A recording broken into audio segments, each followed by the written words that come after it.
Joining us today is local internet technology expert Kevin Richards. Kevin is the CEO and founder of Ventura Web Design. They've been helping businesses in digital marketing for more than 15 years, and Kevin's been a regular guest on my show for more than 3 years. Why? Because he knows what he's talking about. That's why. Kevin, how you doing? Hey, Alan. Good to be with you, as always. Have you heard all this noise on Twitter between Donald Trump and Mitt Romney today? I have not. Tell me about it.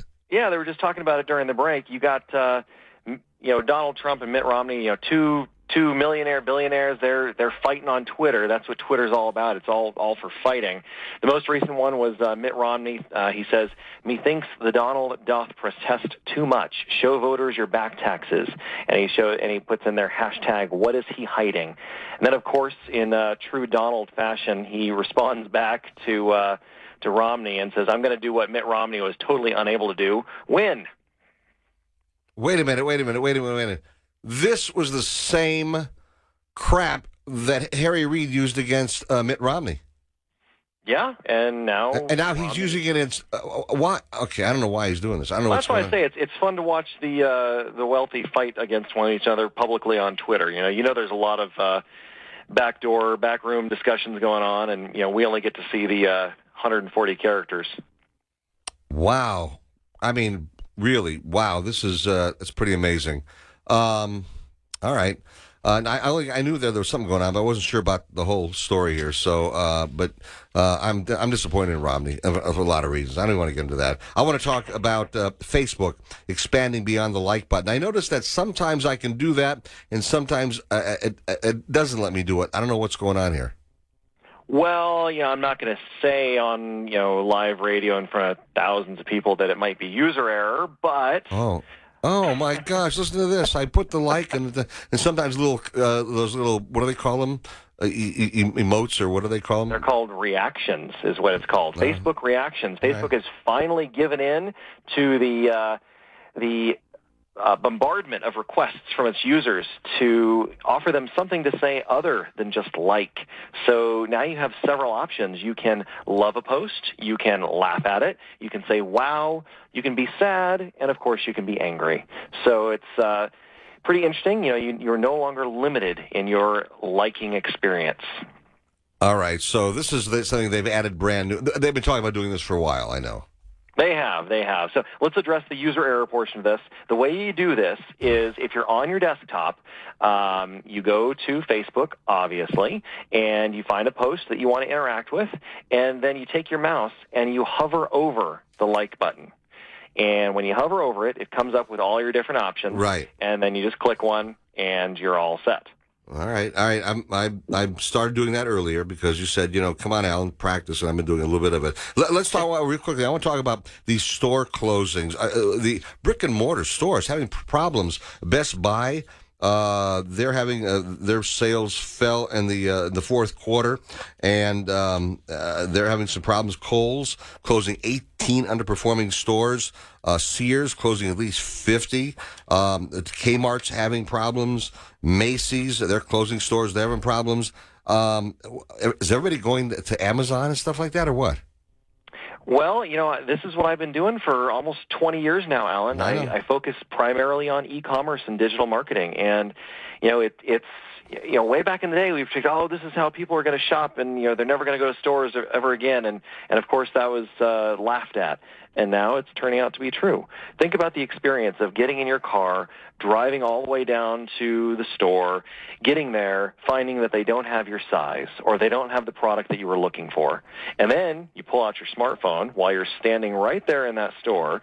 You go to the internet, whether you go to Amazon or whether you go to any one of these same retailers' websites, and you buy the product right there. And that's the funny thing. A lot of these retailers, they may not have the item in the store, but they'll turn around and tell you, if you ask, say, hey, where's this product? They'll say, we don't have it in the store right now. It's out of stock. But if you go to our website, you can order it.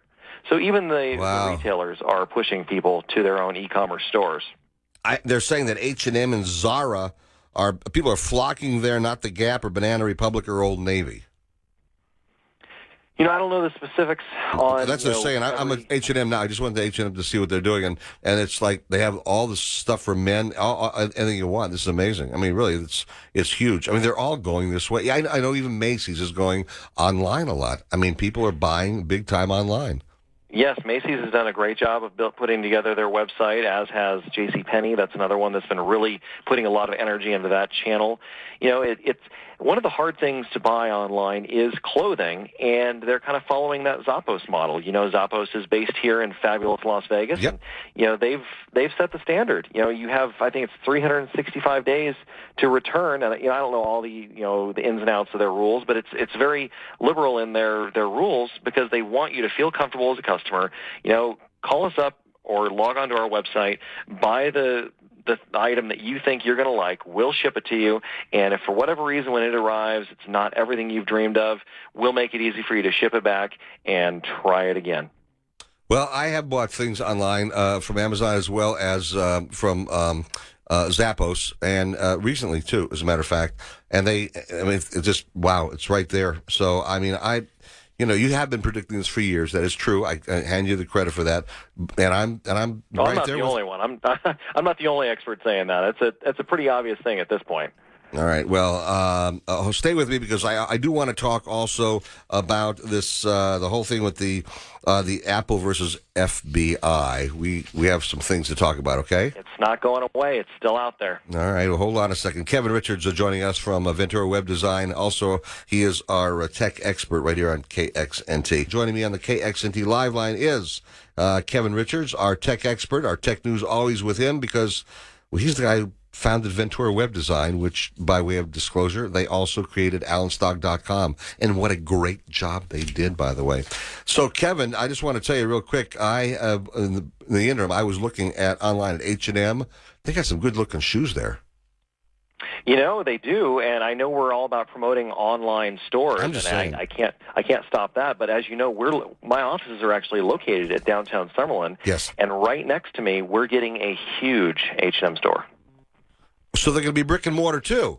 Hey, they're absolutely. They've always been brick and mortar, and now they're going to. I mean, they're reinvesting. You got to go where the people are, and downtown Summerlin is definitely it. Well, I'm going to come down. You can take me out for a drink sometime.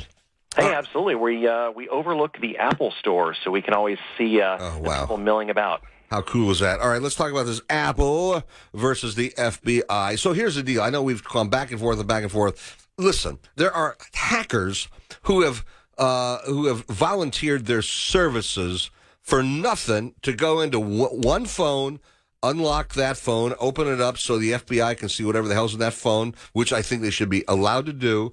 And then that's it. They don't have to worry about unlocking anything else or about anything else being compromised. Just these one terrorist phone will be able to be explored. What is the matter with that? It's a horrible idea, and how noble of the hackers to offer themselves up to get in the middle of the all the press and the marketing. So why is that a bad idea? Tell me, please. Oh, I was hoping to call you today, and I was hoping that you would have changed your mind by now, but apparently not. Oh boy. So here's the thing: once this one phone is opened, okay? Yes. What's going to stop us from wanting to be in the next phone?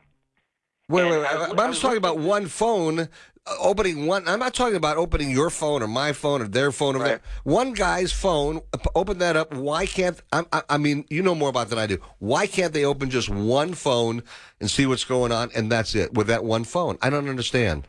Well, I don't know if you had a chance to watch the FBI hearings today in front of Congress, but if you watch what they're saying, they admit that this is just the first step in what they're truly seeking. Because once you open up Apple, let's just assume, okay, fine, Apple gives and they open it up, that phone and that operating system is now cracked and able to be... For that one phone. All right, got it. Okay. And not for that one phone, because as you know, the government can't even keep their own secrets. What was it, 5 million government employees lost their Social Security numbers and all their private information, including their home addresses, because the government couldn't keep it secure? So once we crack an iPhone, they're all cracked. Now, the discussion is, okay, well, supposedly the guys up in Cupertino, Apple, are now working on making sure that the next iPhone that they release is then uncrackable even by themselves. Well, what's the next thing the FBI is going to do? They're going to go to Congress, and they're going to have the support of possibly a President Trump who's already said boycott Apple, and they're going to enact legislation that says you as a phone manufacturer may not create a phone that has encryption that cannot be broken. You cannot sell that in the United States. They will roll out that legislation. What is to stop that from happening? They could do that anyway, though. I mean, they could say any.